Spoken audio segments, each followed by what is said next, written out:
So, what's really happening with AI in healthcare? The common story is that health systems just need to find the right AI tool, the best ambient scribe, the smartest chatbot, the most accurate diagnostic model.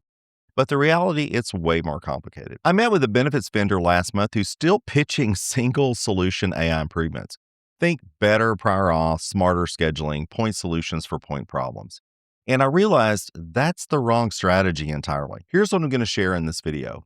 First, why Sutter Health's new AI agent deployment tells us everything about where this is actually heading. Second, why AI without interoperability is just noise, and what that means for anyone buying or building healthcare AI right now. And third, the infrastructure mindset that separates health systems that are actually getting results from those that are just burning money on pilot projects.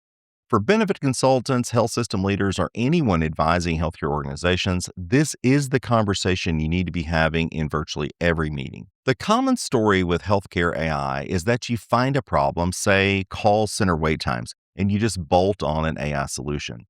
But here's what's actually happening at Sutter Health. They just deployed AI agents through a company called Hiro, not sure how to pronounce it. These agents handle appointment scheduling, prescription refills, billing inquiries, the full spectrum of a routine patient interaction. Here's the part that most people miss. This isn't a chatbot project. Jennifer Bollinger, Sutter's chief consumer and brand officer, said the experience should feel easy and effortless, regardless of whether patients are seeking information via chat, voice, or text. That word, regardless, is doing a lot of work here. They're not deploying separate AI for chat, separate AI for voice, separate AI for text. They're deploying one cohesive experience across all the channels. And they're measuring success not by how well AI performs in isolation, but by customer satisfaction scores, first call resolution rates, and whether staff can focus on complex cases instead of routine ones. The AI Governance Council at Sutter is overseeing this with strict data sourcing, explainability requirements, and compliance guardrails. So the key insight is the AI is the tip of the iceberg. The real investment is the integration layer, the governance framework, and the experience design that makes it all seamless. Now, here's where it really gets interesting. A recent survey found that 63% of healthcare leaders say interoperability is the single most appealing AI functionality. Not the smartest algorithm, not the best language processing, but integration readiness. The common story is that AI will transform healthcare by being really, really good at specific tasks. But the reality is that most AI implementations fail not because the AI doesn't work. They fail because the AI can't access the data it needs to work. One healthcare CIO put it this way, and I'm paraphrasing here: AI without interoperability is just noise. Think about what an AI agent needs to actually help a patient with a billing question: access to the patient's account, visibility into their insurance information, integration with EHR for clinical context, connection to the billing system for payment options, real-time data exchange to avoid stale information that's outdated. If any of those connections are broken, the AI either hallucinates an answer or punts to a human, and you've gained nothing. The organizations getting real results are the ones that are building what I call integration-first architecture. API-based connections using FHIR standards, aggregated data repositories, real-time data exchange between ERP, EMR, and third-party platforms. And critically, governance frameworks that can handle AI's broader access to patient data. That's crucial. So the takeaway is this. Before you evaluate any AI vendor, you need to evaluate your own integration readiness. If the data foundation isn't there, the AI really won't matter. This brings me to the benefits vendor meeting I mentioned. They were pitching an AI solution for prior authorization. Now, on paper, it looks great. Faster approvals, less admin burden. But when I asked how it integrates with the client's existing systems, the answer was basically, we'll figure that out during implementation.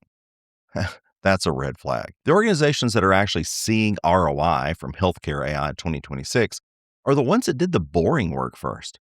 Clean, high-quality data, robust governance frameworks, process validation before automation. Think cloud-first architecture.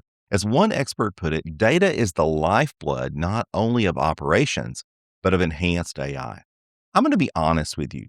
Most healthcare organizations aren't there yet, and that's okay. But it means the conversation shouldn't be, which AI tool should I buy?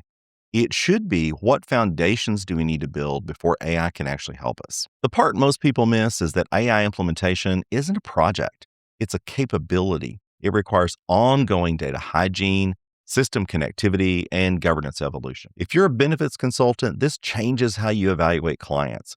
Stop evaluating point solutions, start evaluating integration readiness. If you're a health system leader, this changes your investment priorities. The unsexy infrastructure work, so think APIs, data governance, interoperability, that's where the real competitive advantage is being built. So let me pull all of this together. We covered three things. First, Sutter Health shows that successful AI deployment is about unified experiences across channels, not standalone tools. The AI is just the surface, the integration and governance underneath is what makes it work. Second, AI without interoperability, it's just noise. 63% of healthcare leaders agree with me. Integration readiness is the most important capability you should be focusing on. And third, foundation beats hype. The organizations winning with AI did the boring data and infrastructure work first. For anyone advising healthcare organizations right now, the opportunity is huge. Most vendors are still selling point solutions to organizations that need platform thinking. The risk is continuing to chase individual AI tools while competitors are building the integration layer that's actually going to make this all work. If this was helpful, subscribe for more healthcare AI strategy. And if you want the deeper research on this, including the interoperability frameworks and Sutter Health case study, I've got a full write-up on my Substack, links in the description. Thanks for watching. I'll see you on the next one.